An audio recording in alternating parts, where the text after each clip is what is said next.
Have you ever witnessed an act of kindness so unexpected that it changed someone's life forever? Stay until the end of this video to discover why this gesture from a millionaire is so important and how it can inspire you to transform your own life. Rushed to a crucial meeting, the young millionaire spotted a homeless woman holding a baby under the torrential rain.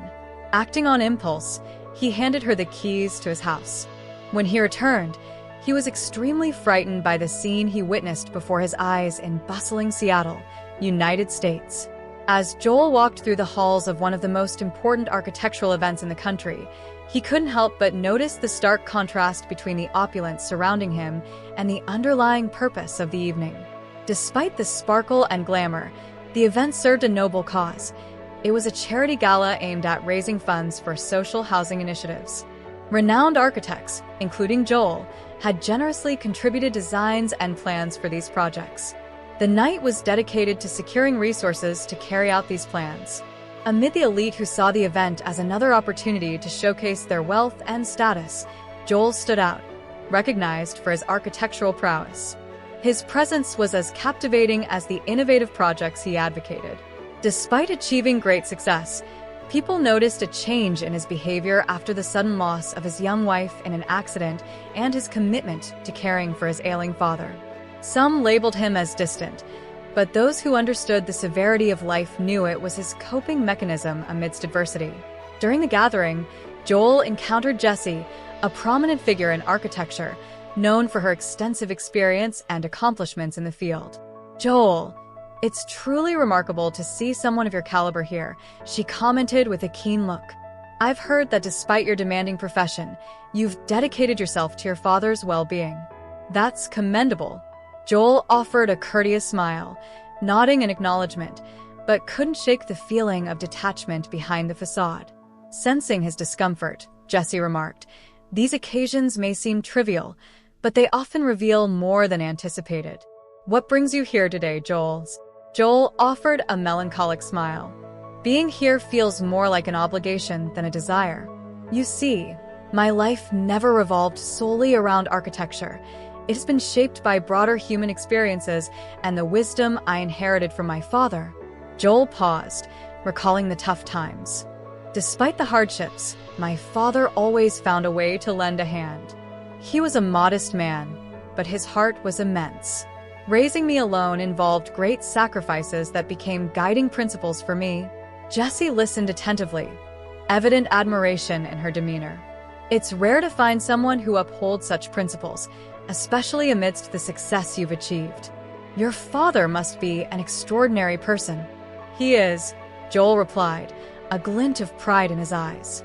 "He did whatever was necessary to support us, from helping neighbors with repairs to offering tutoring sessions. He often said that a man's true wealth isn't in his possessions, but in his ability to enrich others' lives." Jessie nodded, understanding the deep meaning behind Joel's words. "That says a lot about who you are, Joel, and how you live your life and career. Many here could learn from that." Joel smiled, thanking Jessie. "I just try to live in a way that makes my father proud. He taught me that the true architecture of life is building bridges between people and creating spaces of understanding and support." Jessie smiled with genuine admiration. She had also started her life in a very simple way, studying hard and reaching one of the highest levels in the profession. But despite everything, she had a sadness deep in her eyes. She hadn't formed a family, and that part of her life remained very private. After leaving the architectural event, Joel headed home, a place that had become more of a refuge than just a living space. Upon arrival, he found his father, who now lived with him due to his illness, watching a nightly program. Despite health challenges, Mr. Neal maintained a vibrant spirit and an active mind. "How was the event, son?" he asked with an interested look. "We managed to raise quite a bit. It went very well. Despite the atmosphere of people who think they're gods because of their money, it was a success. I even talked to Jessie about the importance of our work for society," Joel replied. Sitting next to his father after the conversation, Joel stood up and went to the kitchen. "I'm going to prepare something to eat. Do you want anything in particular?" he asked. "Anything is fine, son. Don't worry too much about me," His father replied with a grateful smile. Later, while helping his father settle in for the night, Joel mentioned his plans for the next day. "Dad, tomorrow morning I have to travel for that meeting about the new project. I'll leave everything organized here, and Mrs. Rosa promised to keep an eye on you." Joel's father, comfortably settling into the bed, looked at him tenderly. "You're a good son, Joel. Go and do what you need to do." Mr. Neal had faced countless difficulties in the past. After Joel's mother abandoned them, he took on the enormous responsibility of raising him alone. Despite financial adversity, he always prioritized Joel's education, firmly believing it was the path to a better future. All the money he earned was invested in his son's studies. With determination and dedication, Joel seized every learning opportunity, becoming the renowned architect he is today. Even after achieving success, he never forgot his father's struggles and sacrifices, always staying by his side and caring for him with the same love and gratitude he received in his childhood. The next morning, Joel woke up early, preparing for the important day ahead. He dressed meticulously, choosing an elegant suit suitable for the crucial meeting in a neighboring city. As he headed to the car, it began to pour torrentially. The driver, already familiar with Joel's schedule and habits, was waiting.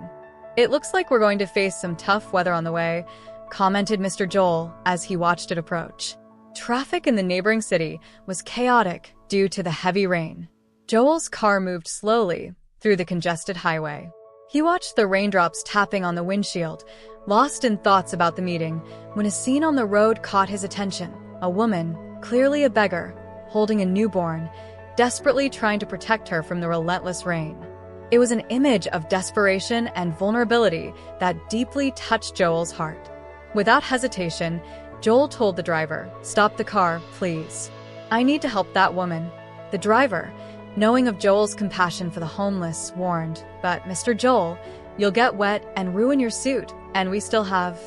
Joel, determined, responded, "I don't care about the suit or the delay.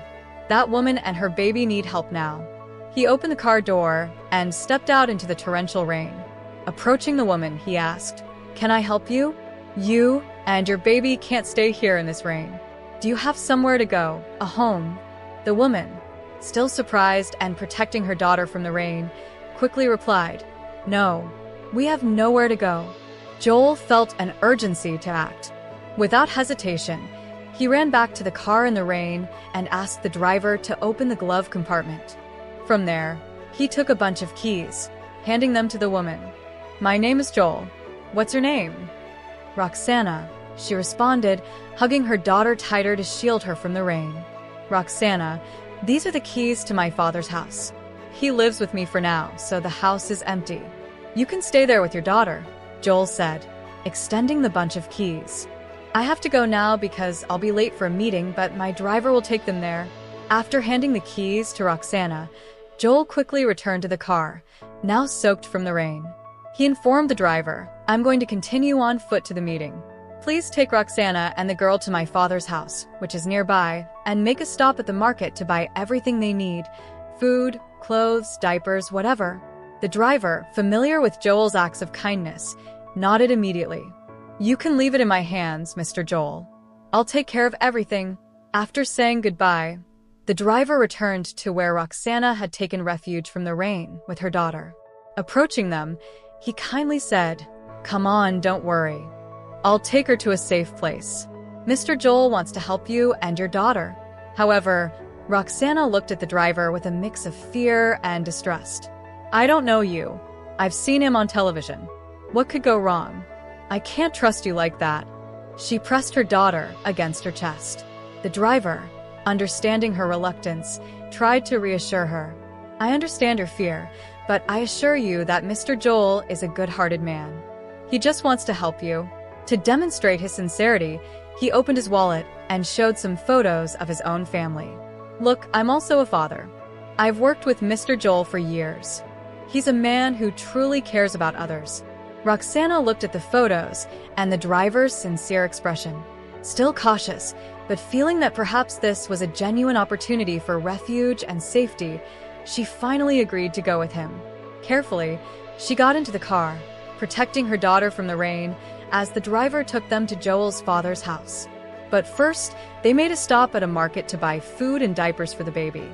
In the afternoon, after a long and productive meeting, Joel left the building to find his driver waiting. As soon as he got into the car, Joel asked, "How did Roxana and the girl do? Did they arrive safely at my father's house?" The driver replied, "Yes, Mr. Joel, but I left them at the beginning of the street. I thought it would be easier to maneuver the car." Joel, a bit surprised by the driver's decision, lightly scolded him. "You should have left them at the door of the house, especially with this rain and with a small girl." He paused for a moment, reflecting, but continued, "But it's okay. It's been a busy day for all of us. I'll come by tomorrow to check how they're doing and make sure they have everything they need." Joel continued as he looked thoughtfully out the car window. Worry for Roxana and her daughter's well-being occupied his mind, but he felt he had made the right decision in helping them. Upon arriving home, Joel barely opened the door when he was greeted by Mrs. Lila, who was taking care of his father in his absence. She seemed to have unexpected news to share. "Mr. Joel, your father, Mr. Neal, took a copy of your house keys and went there as soon as you left," she informed. "He said he wanted to spend a few days there, that he was feeling bored and a little better." Joel was surprised by the news. He had left alone, but he knew he shouldn't have. Joel began to worry about his father's health and safety. Mrs. Lila interrupted him. "Yes, he left alone," she said. "He waited for you to travel because he knew you wouldn't leave him like that." Upon hearing about his father's sudden decision to go to the other house where Roxana and her daughter were taking refuge, Joel immediately thought of the possible complications. Without hesitation, he asked the driver to take him there urgently. As the car drove through the streets, worry grew in his chest. Upon arriving at the house, Joel saw the door open and an ambulance parked outside. His heart pounded as he saw his father being carried on a stretcher. Joel rushed inside, distressed, trying to understand what was happening. He approached the paramedics and introduced himself. "I'm his son. What happened?" Trying to ease the tension of the moment with a slight smile, the doctor, who was calmly looking at Joel, explained, "Your father had a stroke. Fortunately, his wife was here and acted quickly. She called the ambulance. She saved his life." Joel felt a whirlwind of emotions: relief that his father was alive, gratitude that Roxana was there, and deep fear of what could have happened. He accompanied the stretcher to the ambulance, determined to be by his father's side in this critical moment. Still in shock, he watched the doctor carry his father into the ambulance. As soon as the vehicle departed for the hospital, Joel returned home looking for Roxana and her daughter. He approached them, trying to control his nervousness after the scare with his father, but worry was still evident on his face. "Roxana, I don't know how to thank you for everything you've done." "The doctor thought you were my husband," Joel said. Trying to ease the tension of the moment with a slight smile, Roxana, sensing the seriousness of the situation, responded softly, "There's nothing to thank, Mr. Joel. I did what anyone would have done. I was in the right place at the right time." Joel looked at the purchases he had made, noting that they were only basic items. "I see you only bought the essentials. You could have taken more. You know you don't have to limit yourself," he commented, worried that she had everything she needed. Roxana looked at him with a mixture of gratitude and emotion on her face. "I didn't want to take advantage of your generosity. You've already done so much for us."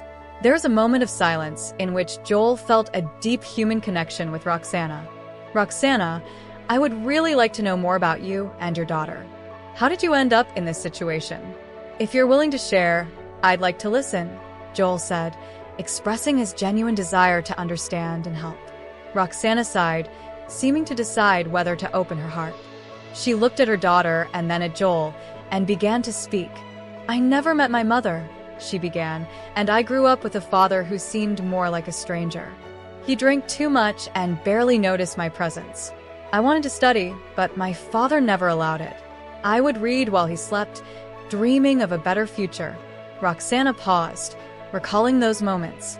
Time passed, and life only got worse. "My father sank deeper into alcohol. I tried to help, but I couldn't. He was a rough man who scared me most of the time. Until one day I met someone," she continued. He seemed perfect, kind. We were together for a while, until I got pregnant. I was so scared at that moment, but I thought I finally had a family. However, as soon as he found out about the baby, he bailed on me, disappeared into thin air, and I never heard from him again. I managed to keep the pregnancy a secret for a while, but when my old man found out, he exploded. He didn't even give me the chance to explain myself. He threw me out with nothing. How did you manage?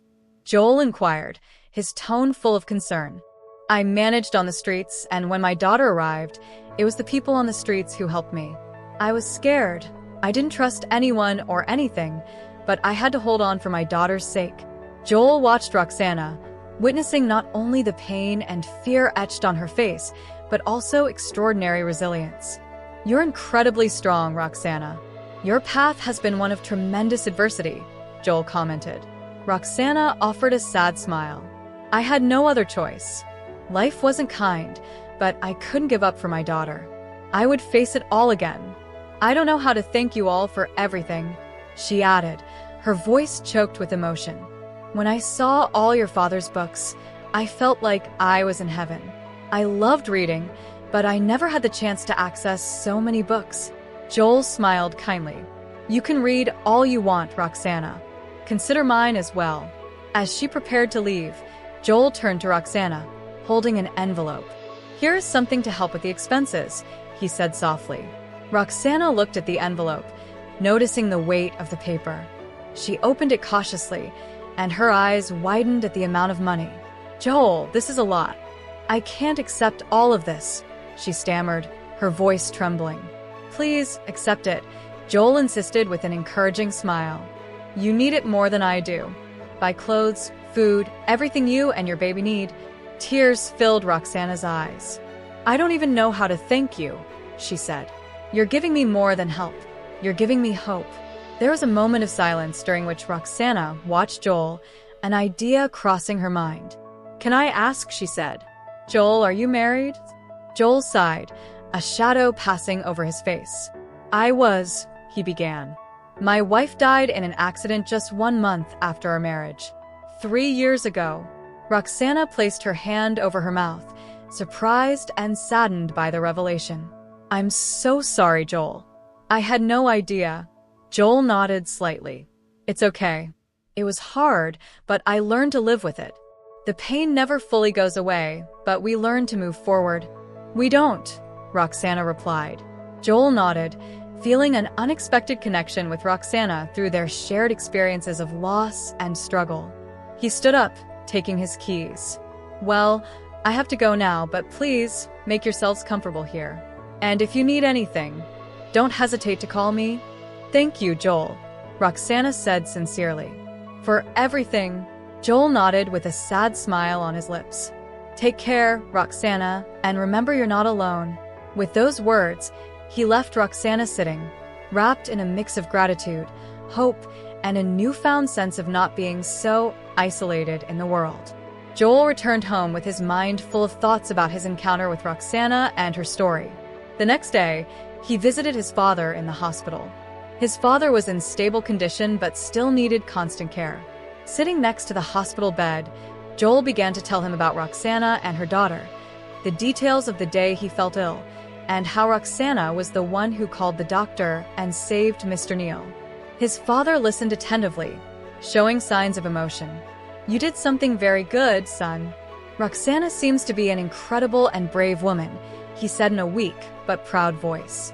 It's good to see that you've grown into a good-hearted man. Thank God you didn't abandon me when I asked for the strength to raise you alone. There was a comfortable moment of silence between them, each lost in their thoughts.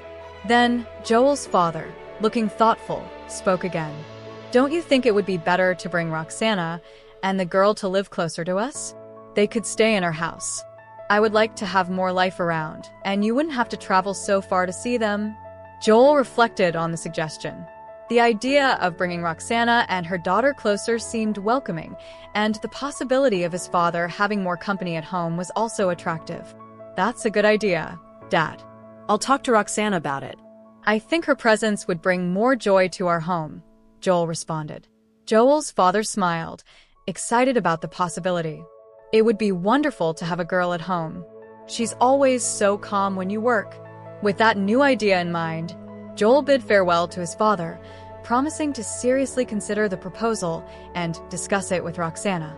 He left the hospital feeling hopeful, thinking about the possibilities the future could bring for them. After a long day of work on a major project, Joel was exhausted but determined. He drove to the house where Roxana was staying, thinking about the conversation he had in mind.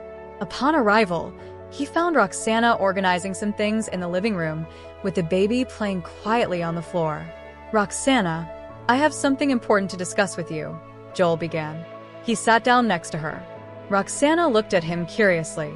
"What is it?" Joel took a deep breath, gathering his thoughts. "My house is large, and since my father became ill, it's been very quiet. He loves to read a lot, and I thought that since you also like to read, you could keep each other company. Plus, he could help you with your studies if you wish."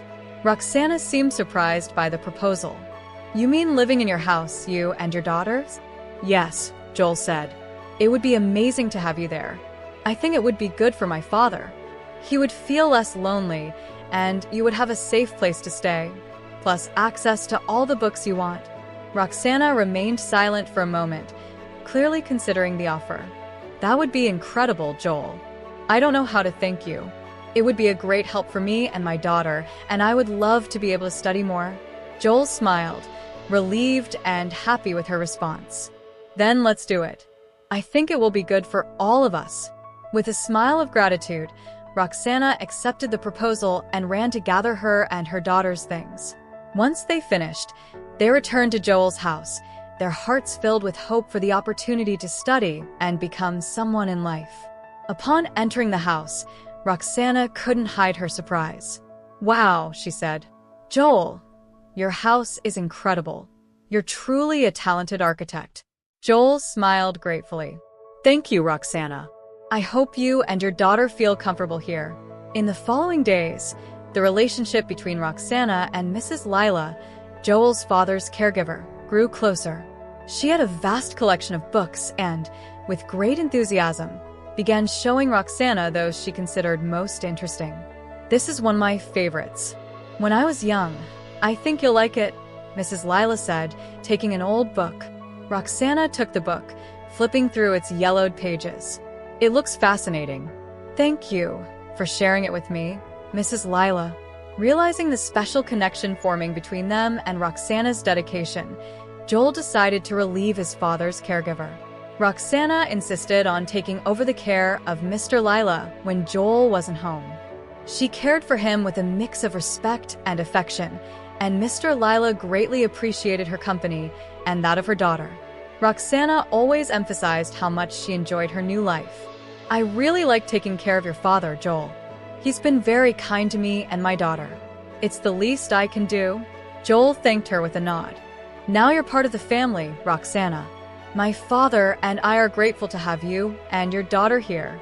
As Roxana settled into Joel's house, he made sure to offer her not only a home but also financial independence. One day, while they were talking in the kitchen, Joel brought up the topic. "Roxana, I've been thinking," Joel began. "I'd like to pay you a salary. You've been amazing taking care of my father and the house, and I think it's important for you to have your own income." Roxana, surprised, looked at him. "Joel, that's not necessary. You're already providing me with a home and everything my daughter and I need." "I know, but it's important to me that you feel free and independent," Joel insisted. "I insisted. I want you to be able to buy what you need for yourself and your daughter without having to ask." Roxana felt a lump in her throat. "Thank you, Joel. This means a lot to me. It's been years since I felt so valued and free." From that moment on, Roxana began to receive a regular salary from Joel. For the first time in years, she felt what it was like to have financial autonomy. She could buy clothes for her daughter, choose new books to read, and even save money for the future without the feeling of dependence or the need to ask for permission. This new freedom brought a sparkle to Roxana's eyes, and she felt more confident and secure. Joel's kindness and respect not only provided her with a safe home, but also the opportunity to rebuild her life with dignity and independence. Over time, the relationship between Joel and Roxana became more intimate and affectionate. Joel enjoyed spending time with Lily, Roxana's baby, and they often went out together for walks.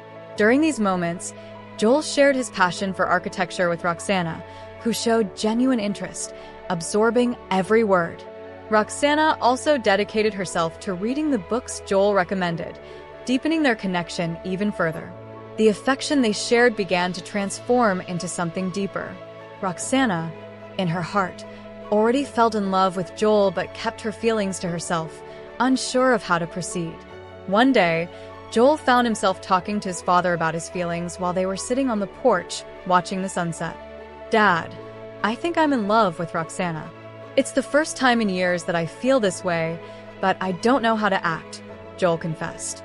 Joel's father, with an understanding smile, looked at him and said, "Son, life is too short to have doubts. If you feel this way about Roxana, you should tell her. You deserve to be happy." Joel reflected on his father's words.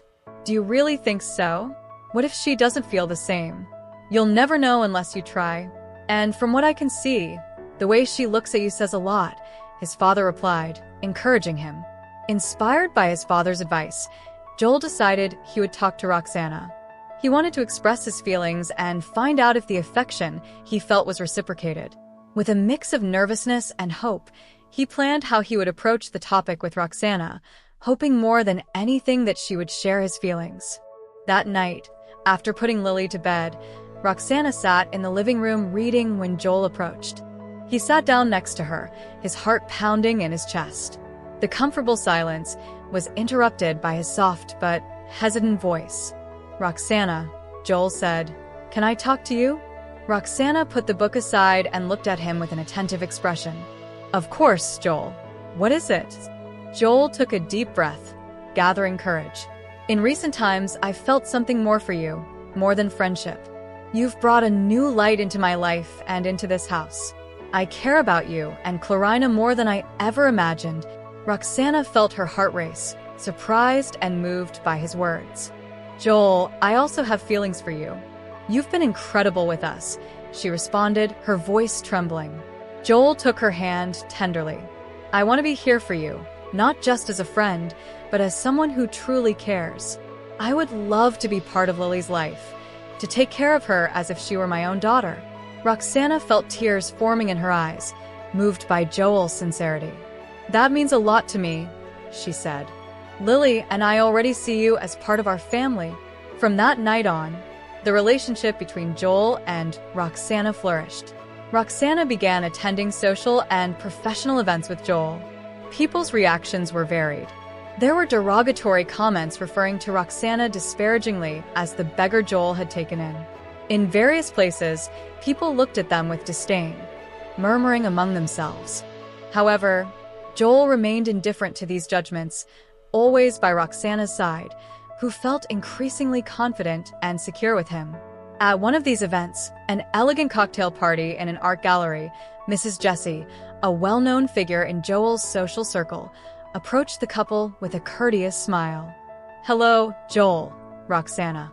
"It's a pleasure to see you here. I've heard about your relationship, and I want to congratulate you," she said, maintaining a cordial stance. Roxana thanked her with a somewhat tense tone under Jessie's attentive gaze. "It has been a pleasure, Mrs. Jessie," Roxana responded kindly. But there was something in the way Jessie looked at Roxana that made her feel uncomfortable, although Roxana maintained her composure. Jessie continued, still with her critical gaze fixed on Roxana. "It's always a pleasant surprise to see new faces at our events, Roxana. You have a very unique presence." "Thank you, Mrs. Jessie," Roxana replied politely. "Oh, before I forget, I'd like to invite you both to dinner at my house next week. It would be a pleasure to host you," Jessie said, looking at both of them. Joel hesitated for a moment, feeling a certain moral obligation to accept the invitation, although he wasn't particularly enthusiastic about the idea. They exchanged a quick glance, Roxana silently seeking his opinion before responding. "It will be a pleasure, Mrs. Jessie." "We accept the invitation," Joel said, offering a courteous smile. Jessie seemed satisfied with the response. "I hope to welcome you both. It will be a lovely evening. Until then," she said before walking away, leaving Joel and Roxana alone once again. As soon as Jesse left, Joel looked at Roxana. "I'm sorry. I thought we should accept. I hope it's okay with you," he commented, a bit worried. Roxana nodded, supporting his decision. "It's okay, Joel. I think it will be an interesting experience," she responded, trying to sound optimistic. Together, they continued enjoying the event, although the prospect of dining at Jesse's house lingered in their minds, mixing feelings of curiosity and caution. The day of the dinner at Mrs. Jesse's house arrived, and Joel and Roxana prepared for the occasion. Upon arrival, they were impressed by the beauty and grandeur of the house. It was evident that Jesse was a renowned architect. Every detail of the decoration was carefully planned and executed to perfection. The aesthetics were impeccable, blending modern and classic art harmoniously. Upon entering, Jesse greeted them warmly and invited them to sit down. Roxana, while admiring the interior, couldn't help but notice a certain emptiness in the atmosphere. Despite the beauty, the house seemed to lack warmth and welcome. Jesse lived alone in that enormous mansion, and the space didn't convey the feeling of a happy home. "What a beautiful house," Roxana commented, trying not to show her perception of the atmosphere. "Thank you, Roxana. I put a lot of thought into every detail," Jesse replied with a proud smile. Jesse looked at Roxana intensely, with an enigmatic look on her face. At one point, she began talking about her personal life, revealing details of a difficult past.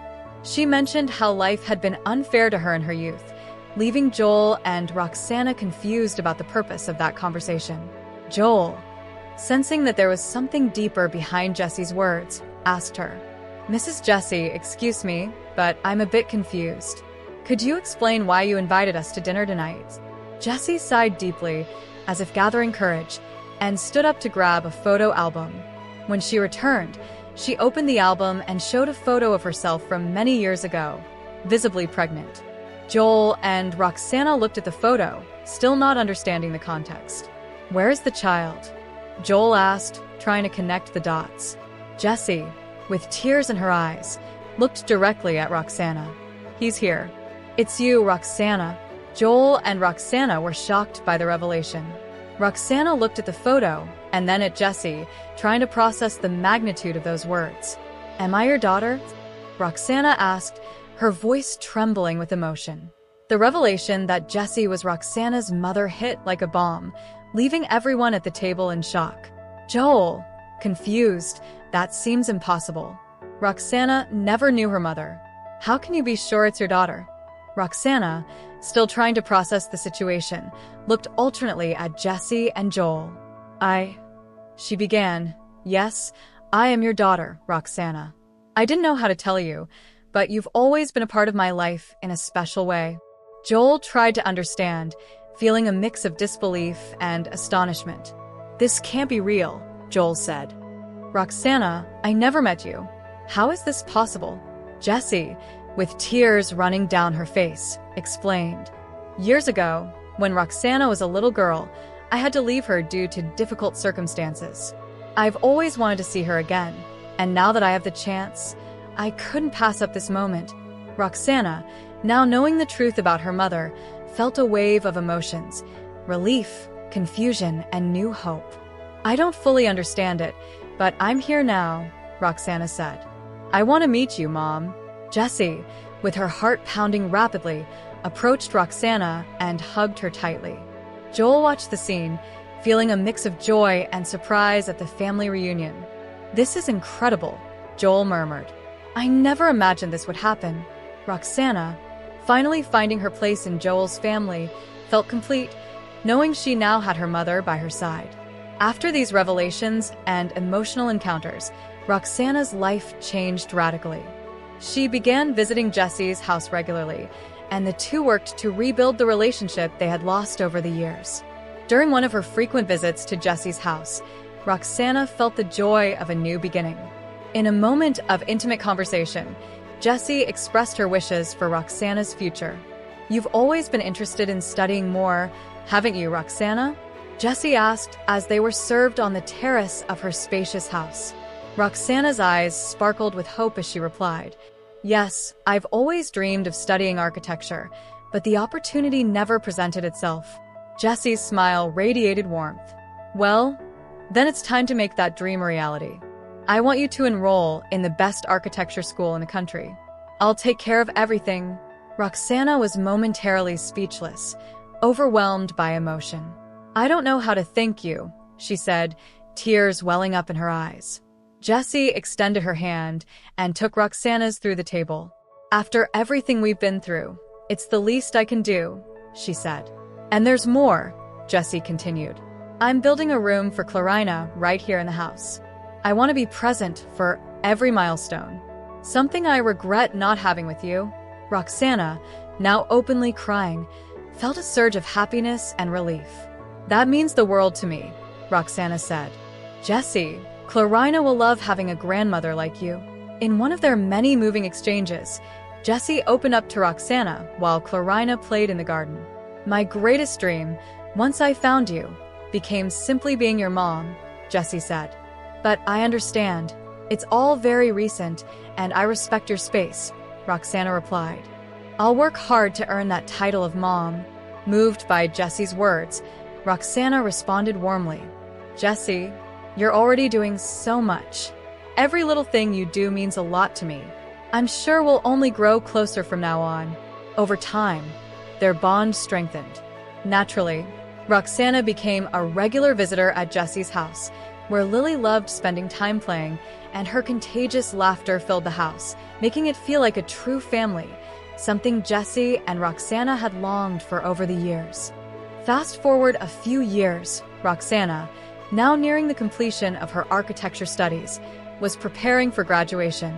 After overcoming numerous challenges, she was about to reach an important milestone. The graduation ceremony was crowded, with professors, family members, and friends present to celebrate Roxana's achievement. Roxana walked down the aisle to the stage, a wave of pride and gratitude washing over her body. Scanning the audience, she looked for three particular people: her husband, always steadfast in his support; her father-in-law, a constant presence similar to a second father; and, of course, Jessie, her unwavering muse in the field of architecture. Taking her place on the stage, Roxana looked out at the audience, ready to deliver her speech. Today, I am here not only because of my own efforts, but also thanks to the unwavering support of some truly special people, she said, her voice filled with emotion. I want to talk about my husband, whose constant encouragement pushed me toward my goals. Then, I want to thank my father-in-law, whose welcome and strength have sustained me in the darkest moments. And of course, my dear mother, Jessie. Mom, you've given me more than an education. You've given me a home, love, and the family I've always longed for. Roxana's words resonated deeply with everyone present, but no one more than Jessie, whose eyes filled with tears as she heard being called Mom. Jessie couldn't hold back her tears as Roxana finished her speech, addressing her as Mom. This has awakened emotions I've never felt before, Jessie thought. It's a moment of pure connection, flooding me with love, gratitude, and fulfillment. The pain of separation and years of searching finally dissolved into joy. After the ceremony, Jessie rushed to hug Roxana, closing the years of distance between them. You've completed my life in ways I never dreamed, Jessie whispered. Roxana, holding her mother, responded, Mom, you've taught me the essence of family and love. I am eternally grateful. As they walked away from the graduation, holding hands, they felt rejuvenated and hopeful, knowing their lives would be brighter from that moment on. Their journey was a testament that a mother's love conquers all, persisting through any obstacle life presents. If this video has helped you connect more with yourself and inspired you on your growth journey, take action and subscribe to the Vidasto Inspiration channel to discover more stories that will fill you with motivation and hope. I'd love to hear your thoughts, so leave a comment telling me how this story has impacted your life or what reflections it has left you with. And if you believe this message can inspire someone you know, share it with your friends so they too can find inspiration and purpose in their lives.